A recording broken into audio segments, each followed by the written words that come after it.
जर तुम्ही पुढच्या काही महिन्यात विमानाने प्रवास करण्याचा विचार करत असाल तर थांबा, आधी ही रील पहा आणि थोडक्यात तास फॉलो करा। येत्या काही दिवसात जर तुम्ही देशांतर्गत कुठे प्रवास करणार असाल तर तुम्हाला कदाचित फ्लाइट्सचे ऑप्शन्स कमी असतील आणि तुम्हाला जास्तीचे पैसे मोजावे लागतील, कारण एअर इंडिया आणि इंडिगो या देशातील दोन सर्वात मोठ्या विमान कंपन्यांनी एक अत्यंत महत्त्वाचा निर्णय घेतला आहे।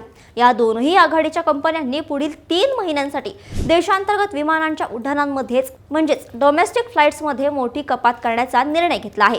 विमान कंपन्यांकडून अचानक विमानांची संख्या कमी करण्यात आल्यामुळे आता प्रवाशांना मर्यादित पर्याय उपलब्ध नसतील। याचा थेट परिणाम विमान तिकिटांच्या दरांवर होणार आहे। त्यामुळे आता येत्या काळात तिकिटांच्या किमतीत प्रचंड मोठी वाढ होण्याची दाट शक्यता आहे। त्यामुळे जर तुमचा पुढील काही दिवसात कुठेही प्रवासाचा प्लॅन असेल तर ऐनवेळी होणारा मोठा आर्थिक भुर्दंड टाळण्यासाठी आजच तुमचे तिकीट बुक करून ठेवा। विमान कंपन्यांची ही रणनीती सर्वसामान्य प्रवाशांचे बजेट कोलमडवणारी ठरणार आहे। मग तुम्हाला काय वाटतं, विमान कंपन्यांनी अचानक अशी उड्डाणे कमी करणे योग्य आहे का? तुमचं मत खाली कमेंट्समध्ये नक्कीच सांगा।